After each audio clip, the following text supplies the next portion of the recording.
OzByDrone. I'm Greg. And I'm John. How everybody? How are you? Welcome to the show. Big show for you again this week. Absolutely. Today we were going to have our good friend Coldflake come and join us. Last time we tried to have him in, he had one of his children sick, and today he's actually been out and about doing some things, traveling, and unfortunately he's unwell today. And don't worry, it's not that nasty thing going around. It's just an average everyday not being well. So we'll get back in touch with him another time. But to substitute for him today, at the halftime mark of today's show, we're going to invite any of you to come in and have a chat, say hello, tell us what you're doing, what you're flying, comment on some of the stories perhaps that we've got today, whatever you think you want to talk about. Let's kill that music. In fact, it's gone there now. John, what's happening in your world? Oh, lots of stuff. I've had a big week. This week we joined the CASA, which is our FAA, if you like, and had 2 full days working on the manual of standards. So some great things happening. Also a bit of a trend to align internationally with other organisations over the world through JARIS. If you never heard of them, the Joint Authority on Rulemaking for Unmanned Systems. So yeah, so there you go. It's going to be, I'll include some of that later, and there'll be lots in weeks to come about the changes here. Some of them very, very good. Looking at things like the 30-metre rule, where you can fly a little closer to people under certain circumstances with propeller guards on a lightweight aircraft, and taking selfies and just getting in line, perhaps modernising some of the rules that we've been under. Very positive stuff. It was a great 2 days. A lot of work was done by CASA on this, so hats off to them. Okay, someone's just commenting, is the audio a little bit low for us? Let me see if I can do something to boost that up. No, it's not my microphone, baby. You don't have to move it closer to me. Thanks, Greg. Okay, hopefully that's going to help a little bit. We've bumped it up a little bit. Can people comment in the chat if it's all good? Stream volume too low, Greg. Is that better now, everyone? Hopefully it is. We've been doing a lot of work with our audio. Last week, there was a commentary that it was, there was some problems with the audio. We did some stuff and hopefully it's fixed. I'll just get people to comment in the chat if it's all right now. Lloyd's saying in the comments, crank it up, crank it up. Even further? Yeah. No change in volume. Okay, hang on. John, can you tell a joke? Yeah, look, I told the cat joke. I think that was a really popular one. That's the one that Lloyd likes to use.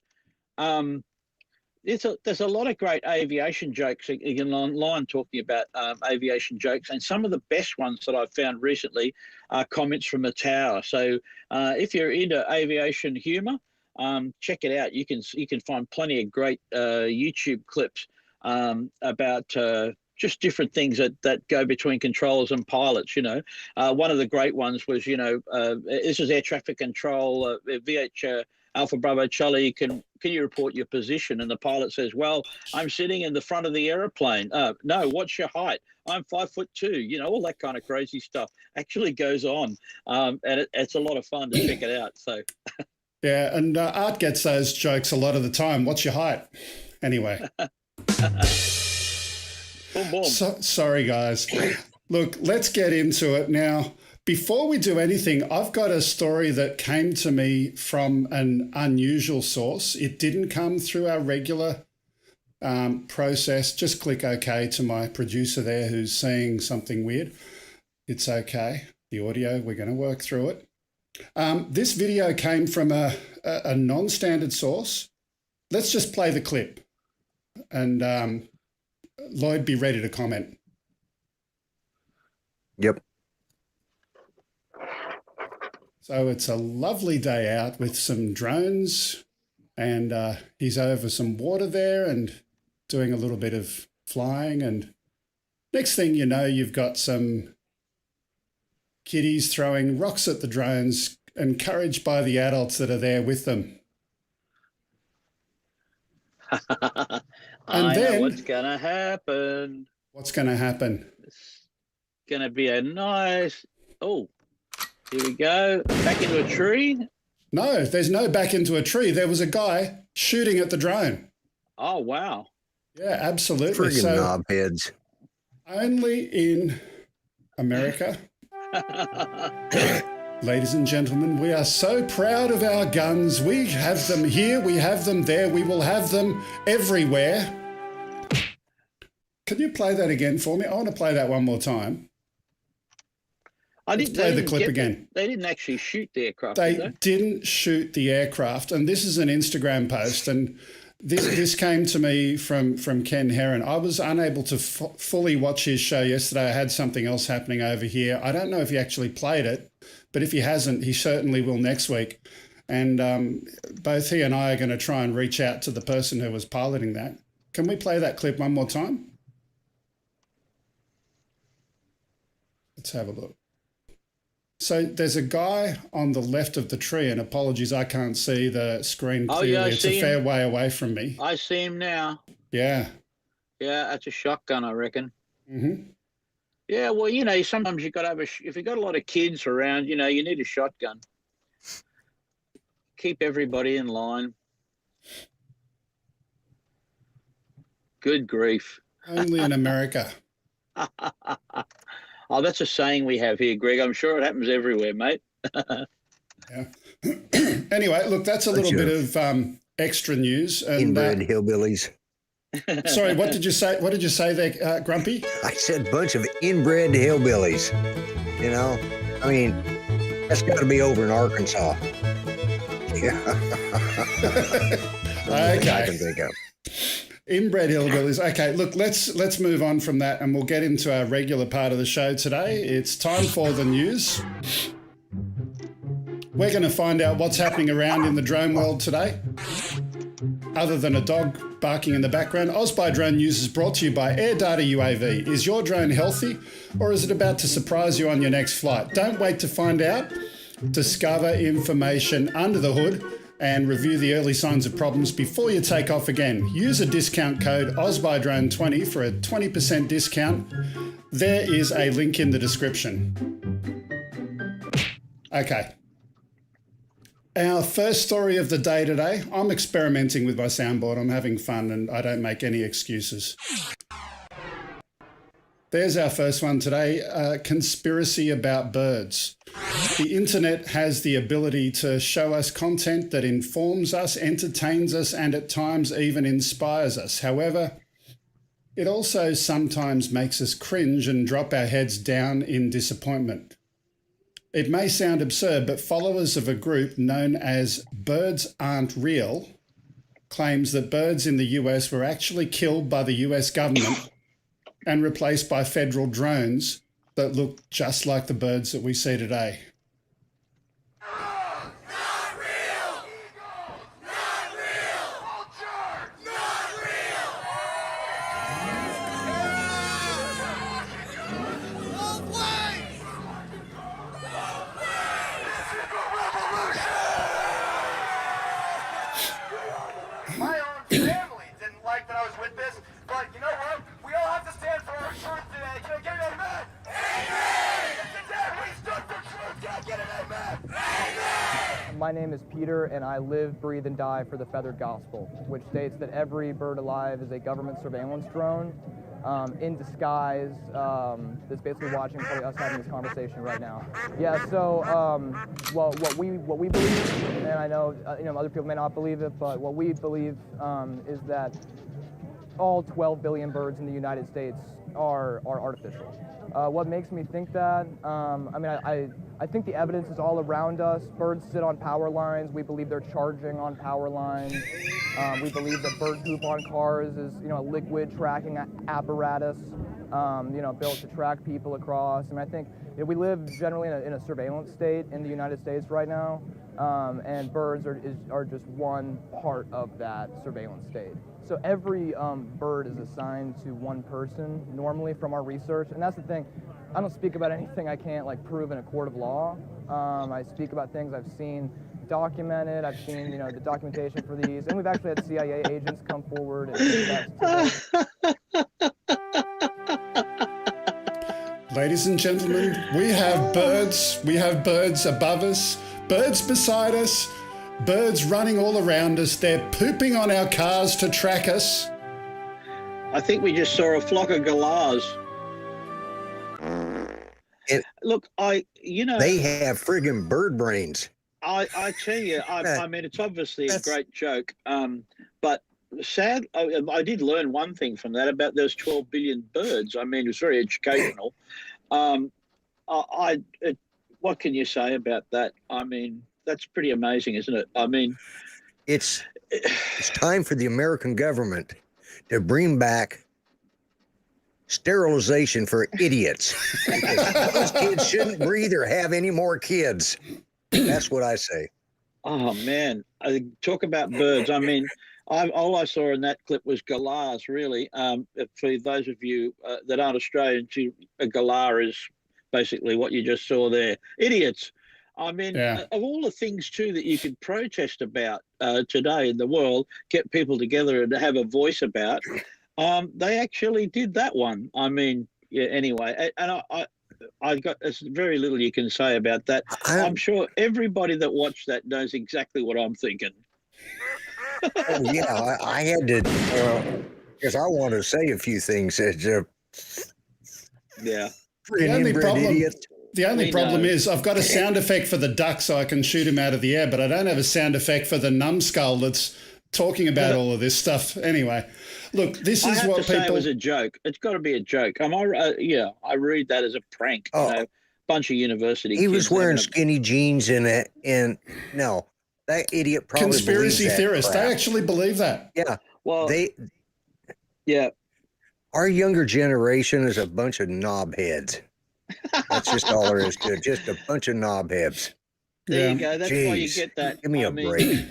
Yeah, I have to kind of, there's a lot of evidence there, isn't there? In that one clip, there's a lot of evidence. I mean, you can't refute it. Move on, please. So moving on to our next story. This is called Waterproof Swell Probe, and we've seen Swell Probe before. They're one of the few companies on the planet making waterproof drones. They've got a new model, and it's called the Splash Drone 4, and it's made, as you can guess, for wet environments.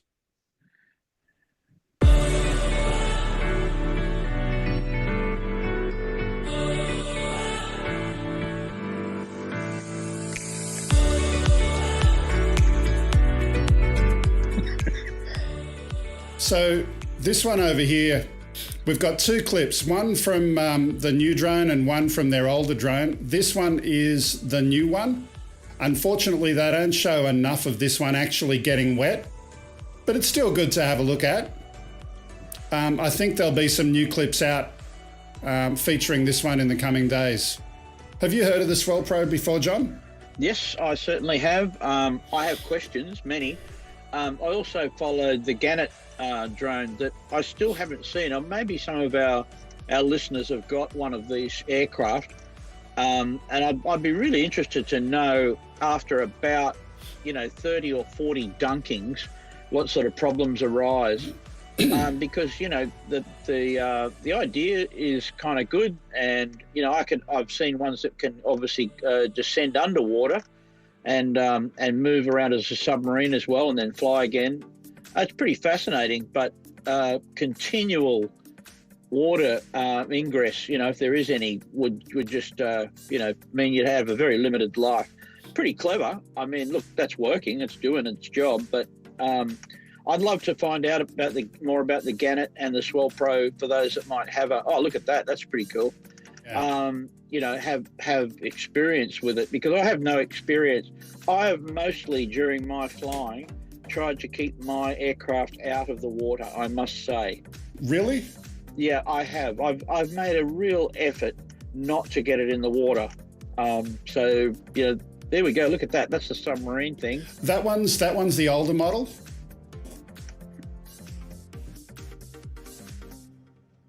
I think there's application for it, of course, but good on them for getting it going and giving it a try. I got no criticism about that at all.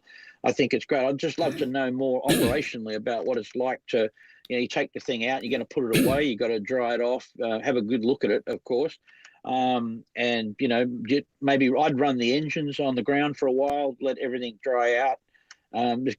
Who knows? As I said, I've got no experience with them, so I'd love to hear more from people who operate them. So GoFab Vids is saying saltwater gets everywhere, and let's quickly read through some of the details I got here. The company's newest offering is the Splash Drone 4, which is the 5th generation of the company's waterproof drone products. It's got an IP67 ingress protection rating and has a seawater proof body, they specifically state. Waterproof motors and internal electronics are also coated with corrosion resistant coating, adding an extra layer of protection to the waterproof design. I read something where you've got a IP66 waterproof remote controller and IP67 seawater proof body. 5-kilometre image transmission. We've got a powered flip in water. 2 kilo payload capacity, 30 minutes flight time. It's looking like a really nice product. Pricing and availability, it's $2,500 US, including the camera. Well, so water protection's come a long way, because we've seen, we expect our phones to have a certain amount of water protection. Now Apple Watches and electronic watches, and more, ability for our electronics to survive these things, survive dropping them, make them more robust. But let me tell you, from a person, I'm on a boat now, and I've been living on salt water for 11 years. And I can tell you the sea consumes everything. So you might have salt water that will dry out, and that salt will stay on the circuit boards and whatever is covering it. Eventually, I can say from experience that the sea does over time consume everything. Whether it's got a shelf life for that kind of thing, I don't know. Again, salt water, and that comment was made. Who made the chat comment about salt water, Greg? That was GoFab Vids. Welcome, GoFab. Good. Haven't seen you before. Thanks for joining and watching us today. 100%. Salt water is a corrosive by nature, and it also can, in some circumstances, create a battery. Salt water is a great way to make a battery between positive and negative terminals, so that then you actually have strange voltages going over things. So I don't want to. Look, I am going to guess that after having the drone submerged in salt water, there would probably be a post-flight cleaning process. You'd have to do some, regular tap water cleaning or something after that. Wash it in fresh water. Wash it in fresh water. Anyway, look, as I said, I have no experience with it, so I can't down it. I can't diss it, because, as I said, I don't have any experience. So it may well and truly be remarkable in that way, and looks like it's a great start. So that's number Vision 5 or number 4 of the aircraft type. I wonder what happened to the others. They did well from what I gather. I've heard no bad things about them, but let's move on. Our next story at the moment is a firefighting drone. We've seen a few of them before. And the Chinese company Ehang has announced has made another announcement that has passed a technical evaluation of a EH216F autonomous aerial vehicle, a drone specifically built for firefighting. The idea of using drones for firefighting has a key benefit. Drones can reach heights that ladders and hoses cannot. A number of companies have been testing out smaller prototypes, but they have a limited payload capacity. While a single Ehang EH216F won't extinguish a towering inferno, it clearly has a greater capability than other drones in this space. And if you take that to the next level, you would say that a fleet of those probably could extinguish a towering inferno. So a nice aircraft, and certainly a good use of the Ehang aircraft. I think this is a good way for them to get to their passenger capability that they want to do. They want approval for that, but they can get the same aircraft with a couple of hoses and whatever else they're putting on it to fight fires in the air and get some airtime in public areas. I haven't seen that idea, Greg. It looks like that what they're doing there, apart from the water spray, was that the aircraft ejected what looked like a halon canister. It was kind of interesting into the building, and then it's just great stuff. I mean, these guys make beautiful aircraft; they really do, and they've been doing it a while. They've got passenger carrying aircraft, of course. So great, good on them. That's fantastic. Yeah, absolutely. Good story. So we're going to go on to our next story. We've got two more, and at the halfway point of our show today, I'm inviting any of our viewers who might want to come on today. As I said at the beginning, Coldflake not so well today. Any of our viewers that want to come in, say hello, tell us about what you're doing with your drone. Lloyd will paste the link, the rendezvous link, into the chat in a couple of minutes. So let's go with our next story in the meantime, which is this one here. And point clouds are created by scanning an object or a structure. The scans are performed by using either a laser scanner or photogrammetry, which is used in the creation of 3D models with drone photos. What is interesting about this particular video is how Tesla are using point cloud data dynamically for obstacle avoidance. And if you have a look at this, this is from a Tesla car. Someone's gone and mapped the internals of that Tesla car and built a point cloud representation of the obstacle avoidance ahead of the car. Have you seen anything like this in terms of drones, John? And is this how they're doing obstacle avoidance in drones? Yeah, pretty much the LiDAR, those of you that might have a iPhone, the latest iPhone 12, I know mine does have a LiDAR scanner. On the other side, one of the things that you've got to join the dots on here, and that's a pun, by the way, is how the processing is done. So dynamic processing, I mean, we normally pull up a point cloud for, 10 hectares of terrain, and you put it on overnight. You come back next morning for it. You don't get that instantaneous generation of the cloud. It takes a long time. It's a lot of floating point mass and through photogrammetry. LiDAR is quicker. Of course, LiDAR is much more direct in terms of how it streams three-dimensional data. So look, without getting into the technicalities of it, it's a massive amount of processing power. Let me put it that way. This is computer power with grunt, absolutely big grunt. And the scanners, the sensors have developed to the case they can do it. But we're looking at now onboard computers. We used to talk about how basic the Apollo 11 computer was. We are absolutely in the stratosphere now with processing power in terms of what's available. And boy, if they'd had that for the moon landing, to be able to LiDAR map and dynamically map things, that would have been a lot different. I even think it's going to happen for carrier landings. I think that in future jets that dynamic aircraft that land on aircraft carriers will be using LiDAR scanning to dynamically process the ship and carry out automated landings on carriers. And so there's going to be some great technology, not just for cars, but for everything that travels in 3 dimensions for using LiDAR. Big processors, mate. Unbelievable. Water-cooled stuff. Yep, sounds like fun. We've got one more quick story, and it is interesting looking at that. I want to find out more about how it is actually done in drones, just for my own education. Do they actually use point clouds, or what are they doing? But let's move on for the moment. We've got one more quick story, and that is gender neutral. The FAA Drone Advisory Committee is recommending the use of gender neutral language. For example, to change unmanned in all documentation to uncrewed. Drone news website Drone DJ has also decided to jump the gun and decided to start using gender neutral terms from this point on. The question I have is, what is the problem we're trying to solve? The term unmanned in the dictionary lists an adjective which is described as without the physical presence of people in control. That's gender neutral. For example, an unmanned spacecraft is the example they give in the dictionary. And again, it's saying people, not man or woman. The meaning of the word is already gender neutral. Should we also change our species so that the word human is erased from the dictionary as well, and we don't use the word human anymore? Like the word man, human is also considered gender neutral in the dictionary.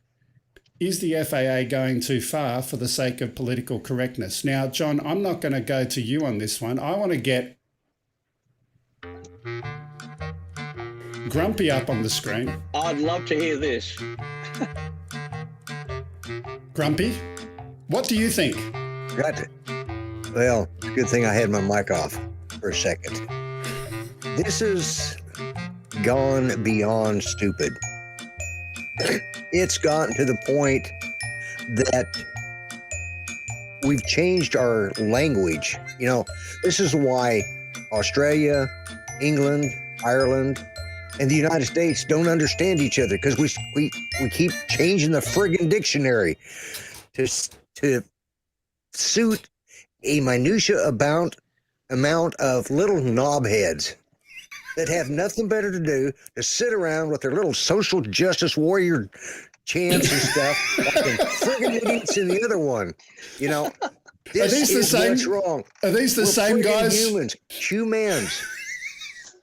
Are these the same guys that were throwing the rocks before and shooting the gun? Yeah, just the same idiots. No. You know, it's the height of stupidity. What really ticks me off is they're going to change every friggin' military manual and FAA manual at the cost of the American taxpayer, just so that a bunch of sissy boys don't have to be called sissy boys. They can be called sissy-ets. You know, Look, friggin' idiots. Okay. Anyways, Okay. Grumpy. That was the experience. I got to ask Grumpy. So my thing about the language, Grumpy, the word human's got man in it as well, but so does woman.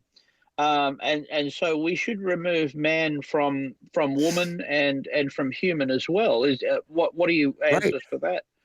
Oh yeah, we're going to call them Wowits. Wowits me, it's a pain in the butt. You know, humans. You know, I smoke a cigar from my humidor. You know, whatever. They friggin' idiots changing the language.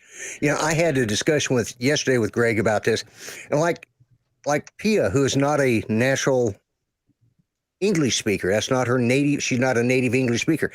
How are they supposed to keep up? You know, what are the Russians supposed to do?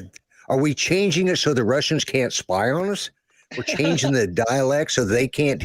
What about the Chinese? God knows they don't understand us. But anyways, this is just friggin' idiocy and giving into them by changing FAA rules. And as far as Drone DJ goes, they can go take a hike. Okay. Well, I can tell you that in Australia, our manuals have just been changed recently. Greg and Casa, over the whole board, has removed unmanned aircraft manned aircraft to conventionally piloted aircraft throughout the whole language of the thing. So again, and we already have in know. Australia remotely piloted aircraft systems. So we already had a gender neutral term as long as I can remember, but it was changed for a different reason because they wanted to have remote. They wanted to have the word pilot in there, which was interesting. So again, it won't stop. It'll just go on. There's somebody's paid to do this, so they keep doing it. You know what? I actually appreciate the term remotely piloted aircraft system for that reason. It's talking about remotely, it's talking about piloted, and it wasn't being changed for that secondary purpose. I love what Australia did in that regard. Yep. But one thing that I wanted to share, and the person, I did talk to another person. Here we go. The Airman Certificate, Alexis is talking about that. Here's another one for you. We're going to have to get an Air Person Certificate. And that's coming from Alexis. I'd love to hear your views, Alexis, about, do you think this is going too far? Does it really help women in aviation or in drones? I lost my train of thought. I was going somewhere a minute ago, but my train left the station. Well, I think you have to be clear on the purpose. That's the reason for doing it. And that you'll find if 10 people in a room will give you 10 different answers on that. And so clearly, I think these things have to have clarity around the direction of language change and why. And if it provides opportunities and other benefits, then let's have a look. But I clearly can't see benefit in it at all. There's for me, there's no benefit in it. Can we just put Alexis's comment up on the screen there, Lloyd? I think I was waiting for you to tell me to. I mean, hearing from one of our female members of the audience here. Stupid. Yeah, stupid is it's effing stupid. Does. Yeah. The point of doing it because of gender neutrality, there's no neutral genders. I mean, how can you call it gender neutral? You got two genders, and those that are confused. We don't worry about the confused ones. We're not, but we're pandering to the confused ones. The ones that know what they are, we shouldn't have a problem. Look, So forget about why are we that. Forget about that for a minute. At the end of the day, what should have happened, even if people had that agenda, don't push the agenda as the primary reason for doing it. If they had have just said, hey, you know what? We're going to go and unify the terms that we use. They're already calling it remotely piloted aircraft system in another part of the world. Let's unify with that to start with from a drone perspective. And I think no one would have said another word. And Alexis, can you put that one up as well? Grumpy? Which one? Oh, yeah. That one? Yeah. Yeah. I think that speaks for itself. Yep. And that's from a female member of the audience. Yeah. I think, that's the same things that happens around here. I've got two daughters and my wife. We've looked at some of this, and most of them roll their eyes. The girls roll their eyes. It seems to be the guys that do all this stuff. I mean, I don't get that. I remember It's what the I was. sissy boys. I remember what I was going to say, and I was going to say that there was an email from an FAA person to one of the drone community, and I won't mention their name. They haven't given me permission to do that, but in that email to them, and this was a regular female saying, my preferred pronouns are, on the footer of the email from someone who is an obvious natural female, and we're doing this politically correct stuff again. It's just not needed. Anyway, that's enough of that. I don't want to go too far down the rabbit hole. But if you want to go down the rabbit hole, Grumpy, I'm sure, would be loving to have you come on his show. Do a quick plug for it, Grumpy. Oh, yeah. Monday night, 7 o'clock Central United States.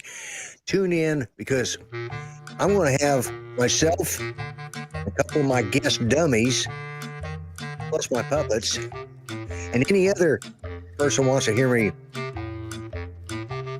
I'm being nice, and moan about this particular subject. Okay. It was interesting to have a look at that. Now, I'll just again do the invitation. Is anyone wanting to jump on the screen at the moment? Not specifically with regard to that topic, but we can move on from that. I think we could. There's a general consensus among. I just put the link all the pilots that are on here. Chat, so that there's plenty of idiocy around that, and again, show me the benefits. So anyway. Yeah, absolutely. Let's move on in the meantime to our next story, and if someone jumps in, we'll come say hello. But in the meantime, the next one is this one. And this one is titled Flip Out. For those who want a drone that's easy to fly, the Max Flip is about as simple as they come.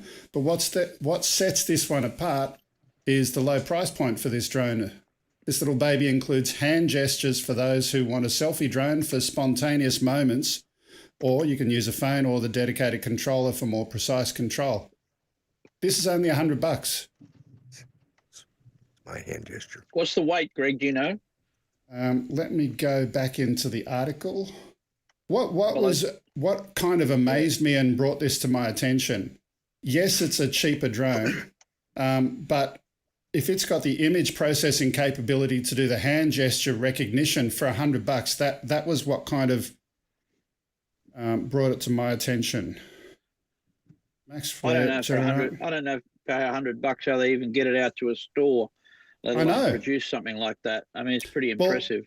They do say it's regularly priced at $169, and that it's currently 40% off down to $99. I assume that's US. It's a 1080p camera, wide-angle lens, connects to your mobile phone or portable device via Wi-Fi, or you can use a dedicated controller that comes in as part of that price, so you don't have to worry about adding that. One of the things, Greg, I could jump in here too. It might be interesting on this topic. One of the things that came up in some of the meetings I did this week was defining enclosed operations. So when you've got a selfie drone like this, technically, you've still got to maintain 30 meters separation.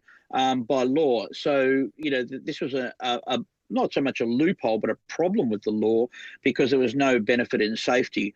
So they're looking at three different types. They're called sheltered, shielded, and enclosed. So look forward to those because they're actually going to unlock some new abilities for us, whether a person is sheltered by something over their head, whether they're in a car, a stationary car, shielded by an adjacent object, or enclosed by flying inside. So there's a lot of talk around that as well. And because the regs really don't allow you, in terms of government legislation, allow you to do or benefit from those ideas, they're on the horizon. Yeah. So do you think something in simple terms that's got prop cards below a certain weight is therefore not going to have the 30-metre rule in Australia? The FAA sort of started on this already, and what they're saying is that if you, for the less than 30 metres, which obviously there's still a rule, overarching rule that says you shall not pilot an aircraft that creates another hazard to a person, another aircraft or property. So the hazard rule hasn't changed. So how do you reduce the hazard? One of the things about that the FAA has clarified is rotating parts that might penetrate the skin. So if you've got a low-powered drone, a lightweight drone with enclosed propellers, this would mitigate against that risk. So all of a sudden, you're providing that safety level of safety, if you like. So we're going to see the rules form up around that. Whether indoor operations, they just say, well, look, do what you like because it's inside, it's not airspace, we don't care. The hazard rule still, if you like, would apply. So you couldn't, even if you had unguarded propellers, the law says you can't create a hazard, much as you shouldn't be able to with a firearm or a knife in the kitchen cupboard. That's not legal. So, it can't be used to hurt someone. So, the lawmakers have got a lot of work to do there because the laws don't account for those type of safety measures. They never have been able to, and they never foresaw those type of aircraft. They came from a different space where our drones were bigger earlier and weren't as stable, didn't have VPS systems. Yeah, thanks, Drunky. He's having a snore. So I'll hand it back at that point. So the regulations have to evolve with the technology. Thanks, Grump. For those who don't know, Grumpy is our boredom detector.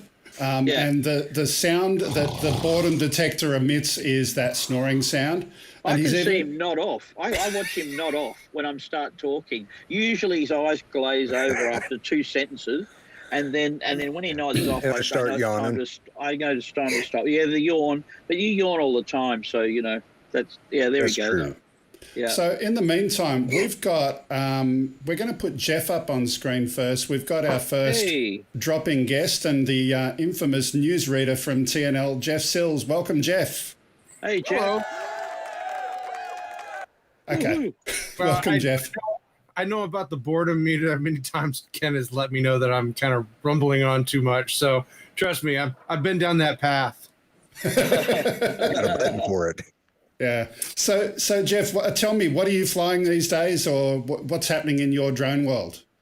The last thing that I worked on was the Tele. I wanted to do a lot of indoor flying. We had a lot of rain that was going on here in Houston, and so getting out to fly was sort of limited. And I like flying the Tele around the house. It drives the cats nuts. But one thing I noticed was that when I was flying the Tele, that it was constantly trying to rotate to one side, which gives me the indication one of the motors is not responding properly. So naturally, of course, I get to tinker now. So yeah, I've enjoyed the Tele myself. I remember one of the first times I got it out. However, the Tele decided it was going to make contact with my daughter's hair, and for those who don't know, her hair is very, very long. It goes down to her backside, and it was an interesting operation thereafter. Well, I bought the Iron Man Tele because I just, I needed to have that. I'm a big Marvel fan, and I love flying it. It's great indoors. It's an exceptionally well done drone, and I love the stability of it. I went ahead and bought the external Bluetooth controller. I'll put it up on the iPad and set the iPad up on my desk and just go carting around the house. So it's great. And one thing, the flip drone that you were showcasing in the news, that's an interesting competition for the Tele. That's what I was thinking, because I can't think of too many intelligent drones at that size and at that price point that can compete with the Tele.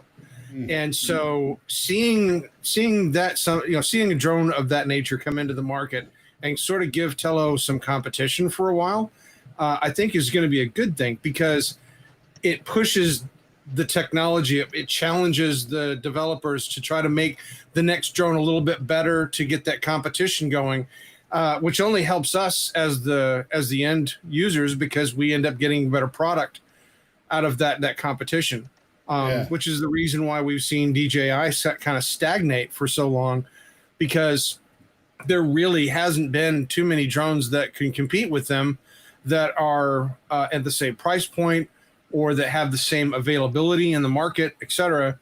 Anafi, the Parrot drones were probably the closest, I think, that I guess would be a competition to them. There was another one that is escaping me at the moment, but that Xeno. That I don't know if I would maybe the Xeno. It's just when we remember back when the Phantom 3 was out, right? And you had all these different manufacturers making comparable drones or drones that were competing against it, and all of a sudden there was like this massive jump in like a 2-year time period where we went through like 4 different models of the Phantom 3, and then the Phantom 4 came out, and no sooner the Phantom 4 came out, then bam, it was gone, and the Phantom 4 Pro was up. And I mean, it was just this constant push. And once the Mavics came into play, there wasn't really anything to compete with them. And it wasn't until Parrot and them started making foldable drones to compete with them that you then started seeing the Mavic line start jumping all over the place. So I'm just going to interrupt you for a minute, John. John, you were having a chat to me about some rumors, shall we say? Yeah, look, there's always the Mavic 3 rumors there. I want to say too, I've got a couple of Teles. I love them, Jeff. They're a remarkable airplane. I've more recently been flying my Mini 2 indoors very successfully, and it's a lot of fun as well. It's got more technology in it. The Tele originally was fascinating because of the weight class. We had a weight class change in here, and under 100 grams, which the Tele is, made a difference because it was uncategorized. And so there was times we used a Tele, even commercially, where we couldn't use another aircraft because it was legal. And that was quite amazing. And we for a while thought, wow, these much smaller aircraft are going to have a place, because the Mini came in. But I agree with you about very much about the jumps in technology that we've seen and the stalling a little bit in DJI. I must, to add to that, though, the Matrice 300, I think if DJI was putting a lot of work into that at the time, once they got the Mavic 2 out, and so there was probably a lot of direction for them to go into the bigger commercial markets. But again, that space is going to be very active. And again, this new aircraft that we're looking at, which is $100 or so forth, the Teles around the same price point. Yeah. But we use Teles to teach in high school because we can give the kids all one of these aircraft. They can buzz them around a gymnasium together. And there's also programming language for it. There's apps they can use on their phone to do automated stuff. So as an educational tool, and also for skills set, it takes a bit of skills to fly a Tele around the place. The STEM aspect to the Tele was the one thing that really blew my mind when it first came out. It was great that it was this drone that was a small form, and it was very stable, and it had sensors in it that we would normally see in larger scale drones.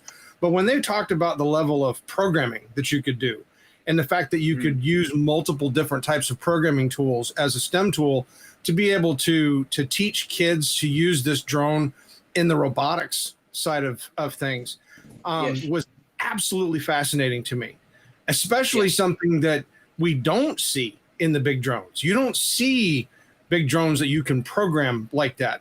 And so that's sort of fascinating. And it goes back to the stagnation. I know that Ken is constantly harping about the fact that there's no Phantom 5. But if you think about it, what would the Phantom 5 compete against? There's nothing that the Phantom 4 Pro version 2 competes against. Yeah, there's no big form drone other than the Inspire series and et cetera. There's nothing in that large scale drone space that even comes into context. So all of the activity is in the smaller scale foldable drones that have incredible distance, incredible cameras, incredible clarity. That's the major battle. So we've said this multiple times, but at the end of the day, the camera on the Phantom 4 Pro with the mechanical shutter, that's the thing we're waiting from. Is the rumor, Jeff and or John, that we're going to see that on the Mavic 3? Is that the rumor? I have no idea. Yeah. I think that they have to go that way. That's just a natural evolution of the camera side of things. It's not really related to the technology of obstacle avoidance or other things. Putting the sensor on that's got a mechanical shutter is pretty much what they're asking for at the moment. I spoke with you, Greg, during the week about my hunch about September. I even put a date on it. What was the date? September? I said September 24, and I thought maybe we could put it out there. Everyone can have a bet each way on this. That the Mavic 3's definitely being put together. We've seen drawings of the case. We've seen drawings of the sensor and so forth, and what it might do, what it might be. I think it's around the corner, and they're sort of saying let's see, we're coming into spring, but it's going to be fall for you guys. So a fall release. That's right, ladies and gentlemen. You heard it first here on OzByDrone. September 24th is the release date of the next Mavic 3 drone, straight from our news guy, John Morrison. I tell you what, man, if it comes out on that day, you guys are there's gonna be questions. I know. I'm on the fence every single time that I sit and think that I know what DJI is going to do. The drone that they put out just completely baffles me as to what direction they went and what things they put in it. The last drone that they brought out had an excessive, I guess a whole new level of sensors all over it. And, the AI content to it where, the flight capabilities were better. You could see where they were really, I guess, worried about the Skydio and its capabilities with them putting all of the extra sensors on it. So it was sort of the logical step for them because I think that's one of the things that DJI still considers to be a challenge to them is to have the level of intelligence that a Skydio has. A Skydio has its limitations. You can't really fly it at night, and you can't really do some of the things that you can do with the Mavic, but it is still the most intelligent drone that you can buy in its class that has exceptional obstacle avoidance. And yes, that means that, it can't see little bitty teeny tiny wires, but you can fly the thing down paths following bicycles, etc., that you can't do with a Mavic. And so there's obviously some benefit there that I think DJI doesn't like feeling that gap. And I would imagine that we'll probably see if they have a Mavic 3, obstacle avoidance being another big leap that they're going to try to do. Yeah. I'd have to agree. Yeah, I agree. So I'll tell you what we're going to do now. Jeff, stick around if you're not racing to go somewhere. I'm going to quickly go to someone else who's sitting in the wings there. We have Alexis. Welcome to OzByDrone. And we need a microphone. You're muted. Oh, here we go. One moment. Stand by. Ladies and gentlemen, we're trying to get our friend and yours, Alexis, on the air. Please hold. Alexis is important to us. Oh, yeah, right. Hello. Hello and welcome, Alexis. We've seen you a couple of times over the last few weeks. Welcome to OzByDrone. Thank you. Glad to be here. Okay. I got my drink. You got your drink? Okay. What are you drinking? South Texas Flying Club. This is what I'm drinking. Kahlua. Kahlua. Where would we be without it? A lady of taste. Okay, so Alexis, tell us a little bit about yourself. You're into aviation, from what I've gathered before. You fly. I can't say manned now. Oh, hang on. I've got an interruption. Wayne King. Hi, Greg, John, and Lloyd. I'm waiting for it to snow. Cold in Canberra. Absolutely cold. It's cold everywhere today in the eastern part of Australia. But thanks, Wayne. Appreciate the super chat. So, Alexis, you fly, I don't want to say, you fly crewed aircraft. Well, you can say manned aircraft. I don't care. Let's see. And There we go. to call it crude might be wrong. You know, if I was flying it, it would be crude. Yeah, absolutely. Yeah, I've been flying for a while. I started flight lessons in 1971, so I'm getting old. It's 50 years this month, actually. I have to look at my log. I have to go back to my very first logbook to see what the date was, but yeah, it's 50 years this month. As I was saying in the chat before, I had a really hard time trying to find someone that wanted to train me as a young lady. You know, I was 13 years old. So I'm 63 now. So Jeff, you can tell Ken Herron, a youngster. God, I wish I was his age. Oh, yeah. So can I ask you, Alexis, you had some trouble finding someone to train you back then. Do you think that problem is largely solved, fixed, or is it still a problem? No, it's pretty much not even there anymore. It's like, you know, women, we can do anything now. I mean, they fly fighter jets and everything else.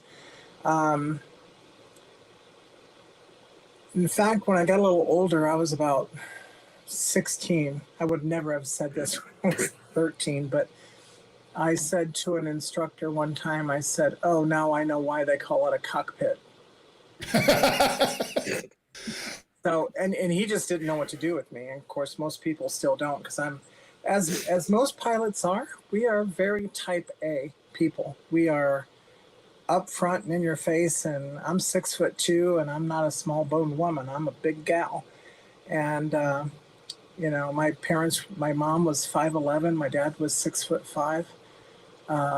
All my boys are 6'4" and up. I've got cousins on both sides of my family that are over 7 feet. So it runs in the family. Thank God I didn't turn out to be 7 foot tall. They would really not know what to do with me. I'm starting to feel like Art now. I'm not. He's only 4'7". After what she described, I'm starting to feel. Now I know how Art feels. I don't know how this works, Jeff. I know sometimes you just go like this with Ken, but Oh God, yeah, too many times. I don't know how much you can say, and I'm not trying to embarrass anybody on my first appearance, but Yeah. and Ken said I'm his new, and Ken's probably lurking in the crowd right now, going, "Oh my God, hell no." But, So let me just ask you, what do you fly in terms of drones, RPAS? What's your aircraft of choice? I am really, really a newbie. I mean, I just got started like a couple months ago, and a friend of mine who's also in the flying club, he was selling a Mavic Pro, and he said, "Hey, you want to buy my drone?" And I was like, "Sure." Because, you know, before that, I flew these.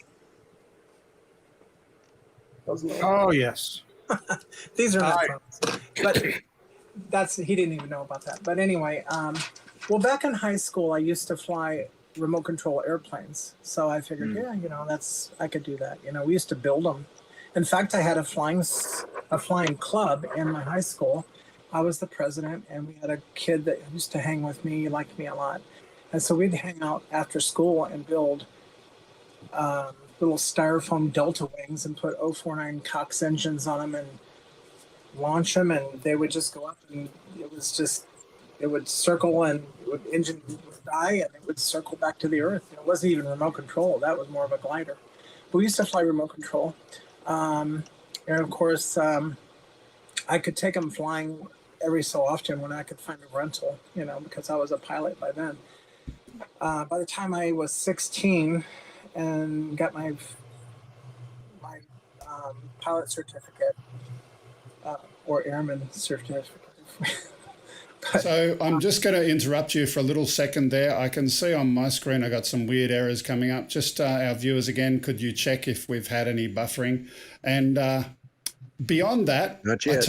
No, okay. So beyond that, Alexis, what I'm going to do now, we've got to a point in the show where we're 5 minutes before we normally finish. So what I might do is we're going to go back to a couple of the stories quickly, have both you and Jeff in the background. If you want to comment on any of the stories, stick up your hand, and Alexis, we'll get you in here as a guest to have a more detailed chat to you another week in the very near future. But for the moment... I do want to ask one question if I can.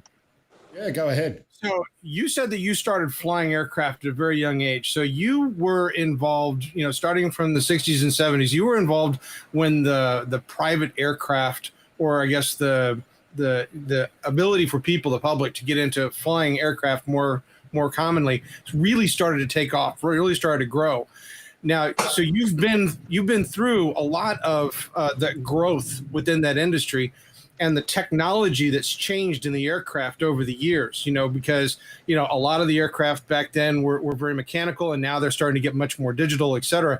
With the advent and the change of the technology, do you feel, from your personal perspective, that it is easier to fly the aircraft now, and that new pilots coming in are sort of missing out on something from flying the older style aircraft, the mechanical side of it, where they get dependent on a lot of this technology?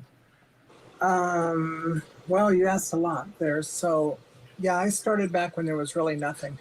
we had ADF, automatic directional finders, and actually that I didn't really get trained heavily in that. I was trained more in VOR, and they're starting to phase that out. In fact, I watched an FAA video today that they're reducing it, I think, down to 300 VORs. I think there's over 900 in the United States now. Wow. So they still have, in the video from the FAA today, they said that there would always be an ILS, instrument landing system, available, and there would be VOR within 100 miles, regardless of where you were in the United States. And I don't know if that just was the lower 48 or what, but anyway. Yeah, when I started, it was really pretty basic. We had 2 navcoms. In fact, we didn't even use headsets. Now, this is a cheap pair that I took out of our airplane just the other day because the wire got damaged. But now, we've got the wire, the headset with the microphone. I can't really see it on my screen, but you've got the microphone just like everybody uses now on YouTube. But we didn't even have headsets back in those days. Yeah. We just listened to the radio above, and we had a little mic. So every time you needed to talk to a controller, you had to pick up the mic, key the mic, and then put it back in the holder. And it was on one of those telephones, whatever they call those things. Yeah. So, yeah, it was real basic. Now with the next gen stuff coming in, like the airplane that we have, which is November 80734. You can Google that, and you can see our airplane. Or you can go to southtexasflyingclub.org. Okay. Is the website.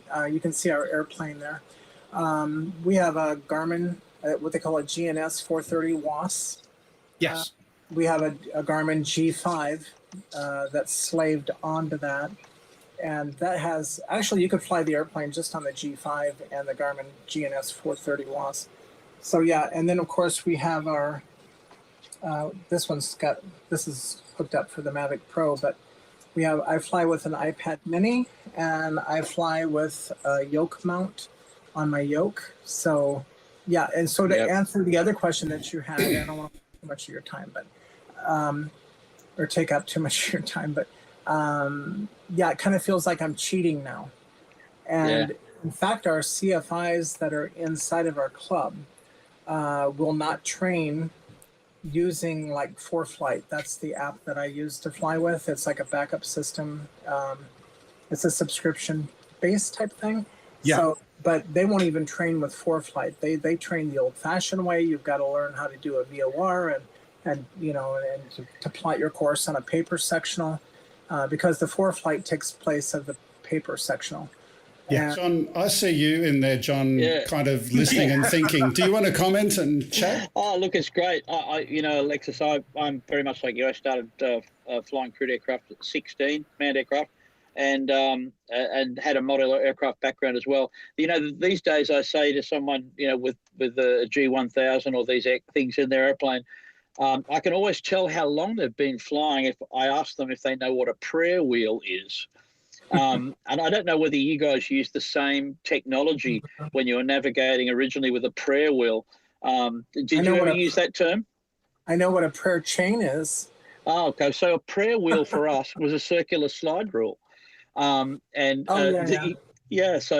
we, that was the things that I learned. I remember the day that I learned a circular slide rule. And these days, of course, that's not even taught so much in navigation. But boy, I still have mine, and I think it's a great gadget. I had one on my watch for many years. Have you got yours there? Your prayer wheel? Yeah. There you go. Yeah, there's the prayer wheel. That's what we call it. These as well. That one as well. So we call it a prayer wheel because when you did your calculations with it, you were praying that you got the right result. Yeah. Well, I used to do some praying early on too. I remember one time when I was flying as a student pilot, and it was on my long cross countries. I got lost, and what I forgot to do, and trust me, that's the best way to learn, is by your mistakes, because it's kind of the same thing I think in FPV or even in line of sight with these. And we do have ADSB, automatic dependent surveillance broadcast in our plane. That's required. As of January 1st, 2020, it was required in all U.S. aircraft flying in controlled airspace to have ADSB in the United States. I don't know what it's like in other countries. But I got lost, and I had to contact, I think it was an Air Force base or something. And I almost landed at a wrong airport. I was coming in. I was just a kid. I mean, I look back now and I'm thinking, what the heck? I mean, my parents were pretty trusting. I wanted to skydive at 13, and they said, no way that you can go learn to fly them, but you're not jumping out of one. So I did that back in 1995. I took up accelerated freefall skydiving, and I've got my skydive log, but my jump master was really great. I mean, I love that. But skydiving is just like the best. I love it. So anyway, I am blown away. I am absolutely. I'm sorry. I can sit here and listen to her all afternoon. I mean, the things that she's done. The simple fact that as a pilot, she's taken the idea of jumping out of a perfectly good aircraft. That's a logical step. I think is absolutely fantastic. And I want to say welcome to the drone community. And you are going to absolutely love the things that you're going to be able to do here.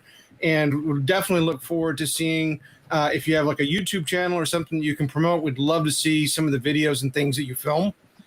Well, I've got a YouTube, and my videos are super boring. What I do is I just hook a GoPro out on my wing strut, and I use it to critique myself. Yeah, there you go. If you want super boring, go see my site. So let's take a pause, because we've got so much that we could talk about. We could talk forever and ever and ever. We could go forever.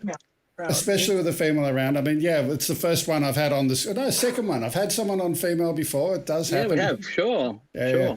So let's say thank you to both Jeff and Alexis. What we're going to do now, stick in the background.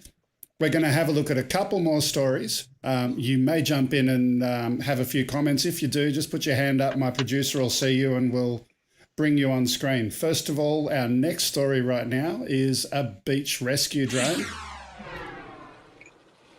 And this one is in Spain. For those hitting the beach this summer on Spain's Costa del Sol, they'll be putting their trust in drone technology to help keep them safe while not out for an ocean swim.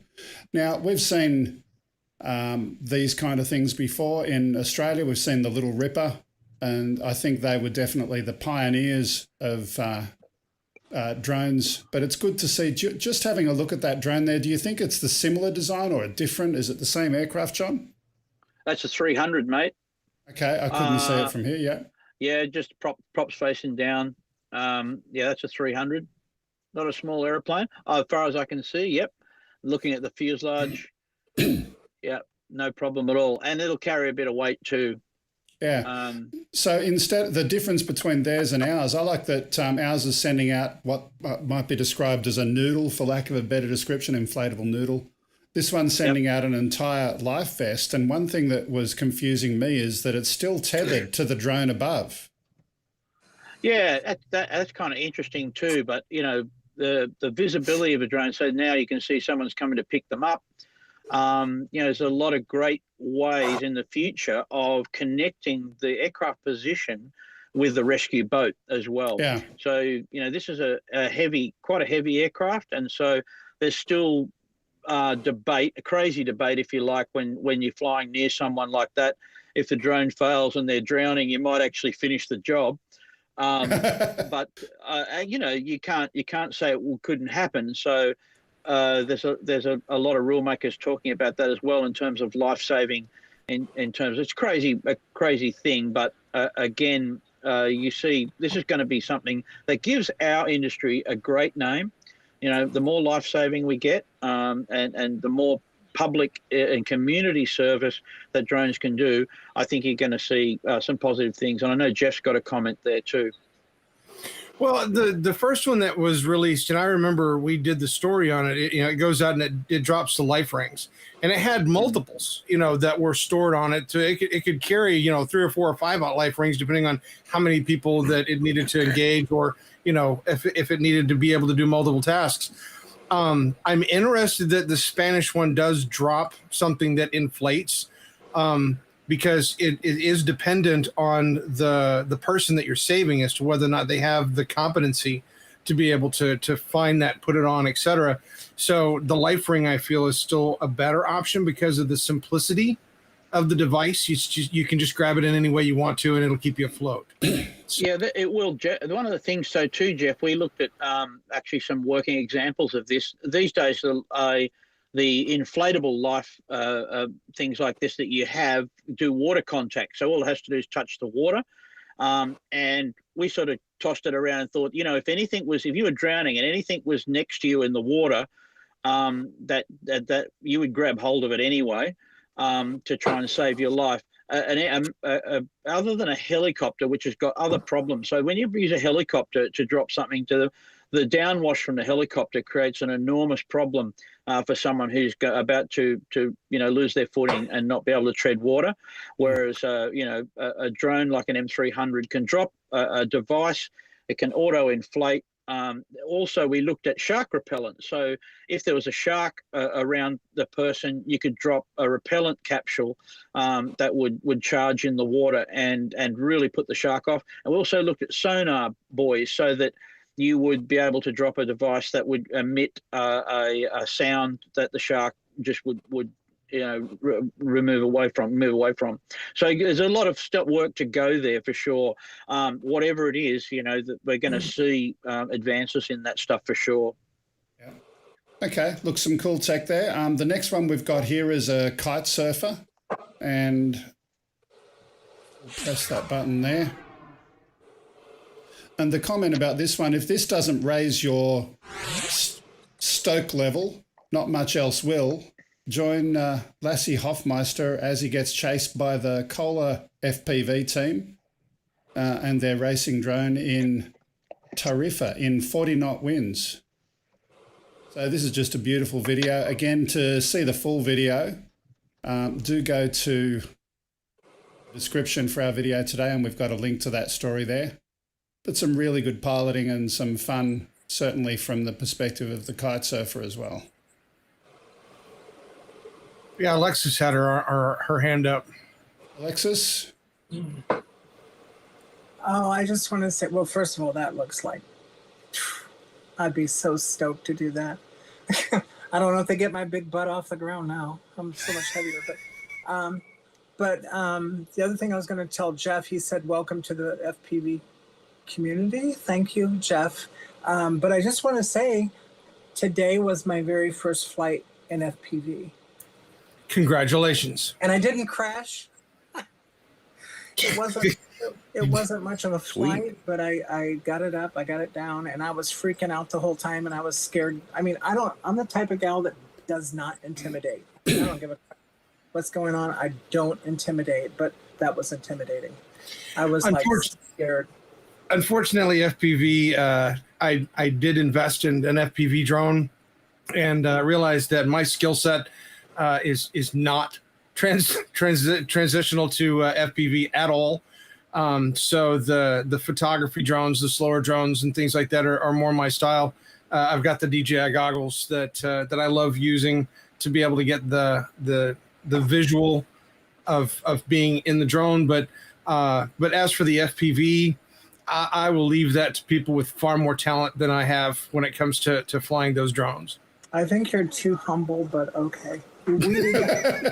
Yeah, you know, Alexis, about that too. One of the things I noticed, when I moved into using goggles, how similar it was to the type of things I'm used to looking at, for approach paths and the way you visualize flying from inside the cockpit. You know, to me, I had to persevere with it. At first, it was kind of spooky, and but once you get used to it, if you persevere with it, you'll find you can do some amazing things by having that first-person view from the aircraft. It really makes a difference.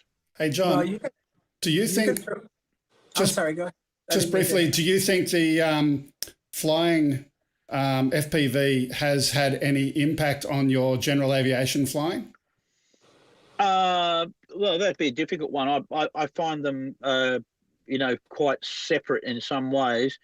I use a lot of the same discipline, but if I can, because I think that's appropriate. It's easier for me not to have two types of, I look at the weather the same way. If I was going to fly a Cessna 172 or I'm going to go and fly a King Air, or if I'm going to fly a Tello or a M300, you use that same sort of thinking process.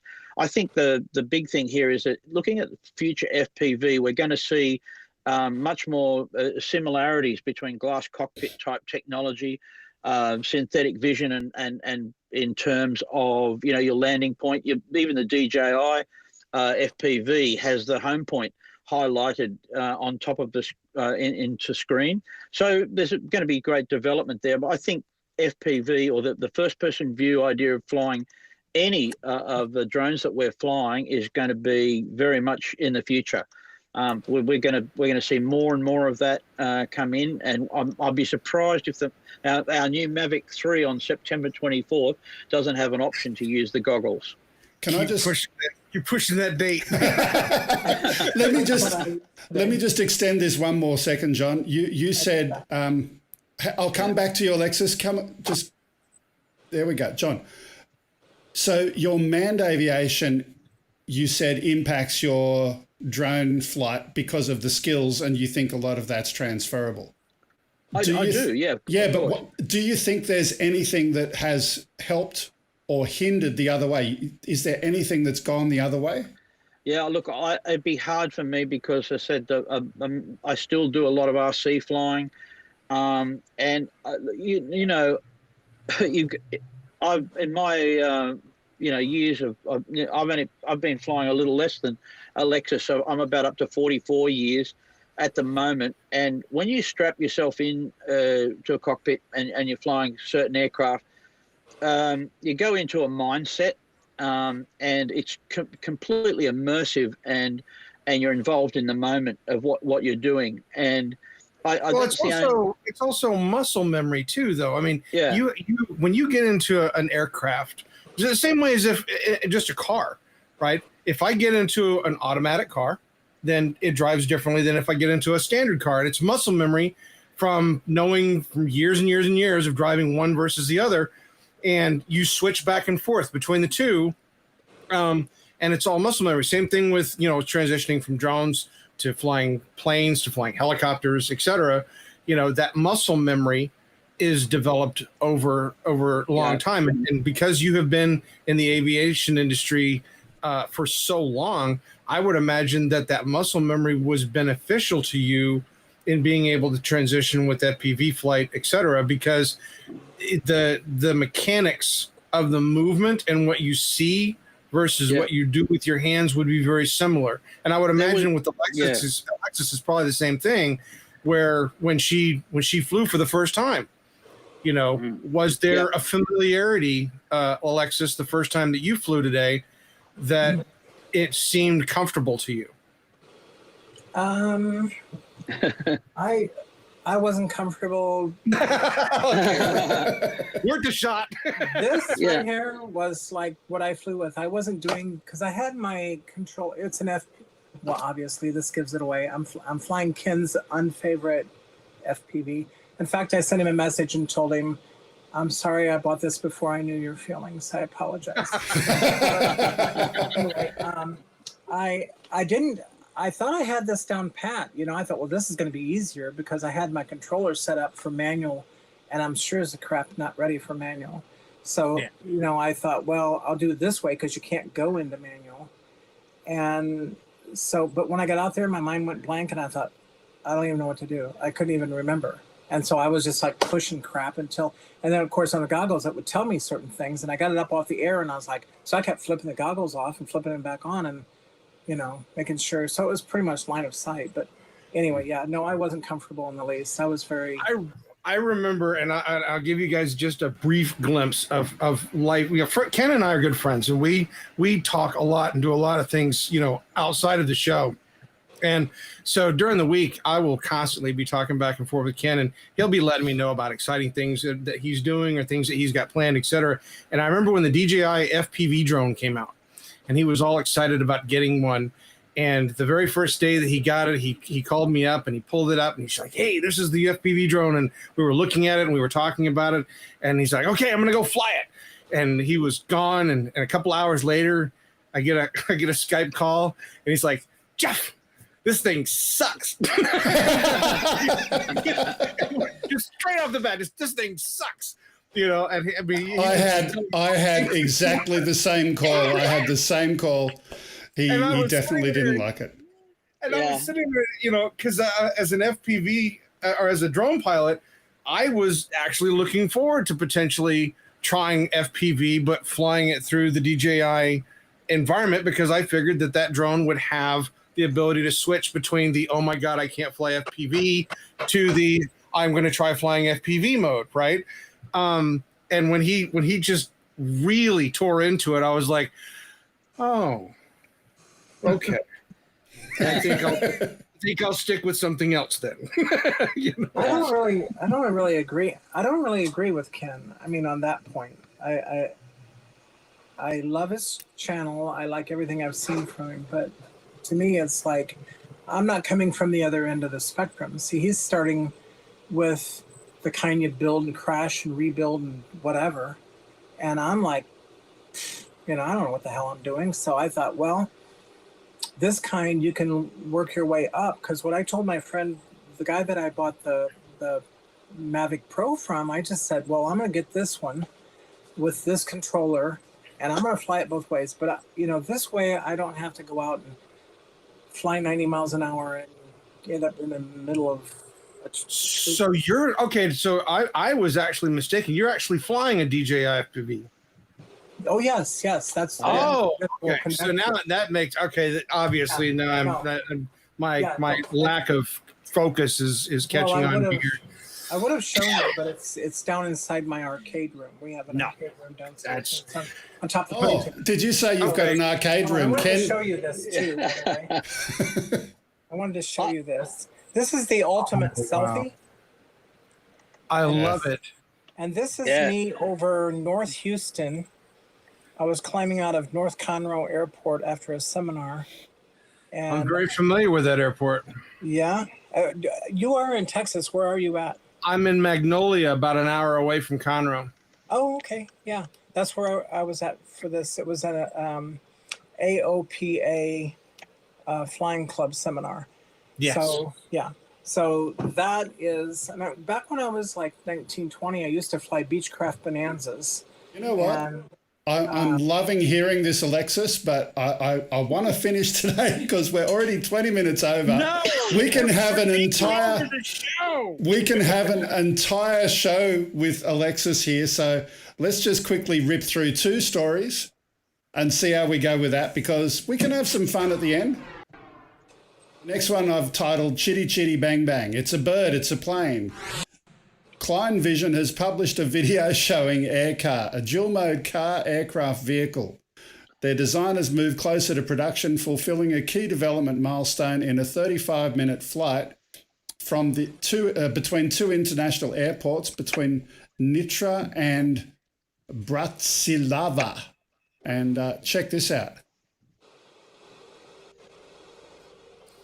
Yeah, I remember when this first came out. I watched a lot of the development videos of this particular vehicle and saw some of the first flights, I guess the test flights they did down runways, etc., and was really impressed with the idea behind this car. You know, to see that they had gotten the ability to fly this distance, to go from city to city, and that it was so stable. You know, I was truly impressed with what they've accomplished. And admittedly, some people look at it and they're like, well, it's a bit obnoxious to be a car, but it's a plane that you can drive home. And that in itself is amazing. It is a plane that you can drive home, but do the wings at the side, they fold up? They fold up. Have to. It all folds up at the very end of the video. When he lands, you'll actually watch him go through the sequence where it all folds up into a very tight little package. The only thing that I think doesn't fold up is the propeller, but it locks in a way that it's out of the way. what about insurance, though? Well, obviously, because this is a prototype and they're still working on all the regulations for it, I would imagine that you would probably have some pretty steep insurance costs to be able to utilize something like this. Yeah, it's just experimental. But the fact that... Look at that. Yeah. But when you get hit... It's going to be expensive. Well, and the other thing is that, what we take into consideration, a minor ding, to that would be a considerable risk if you were to then go flying after, say, somebody bumped your car at the local, car hop or something.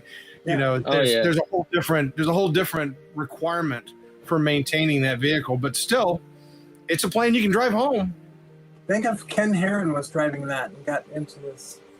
It doesn't have a rotary engine. Yeah, there you go. Okay, let's move on. We've got one more quick story. Let's leave that one alone. And our last story of the day is the sniffing drones. A new research paper documents the creation of the first autonomous small drone swarm that detects gas leaks, as well as other possible... Thanks, Grumpy. As well as other possible chemical threats that can map rooms without the aid of GPS. The algorithm, called Sniffy Bug, works by sending a swarm to fly in chainsaw patterns and find the walls. They can also detect one another in the air to avoid collision and collectively map the space. They can communicate with one another when they detect the source of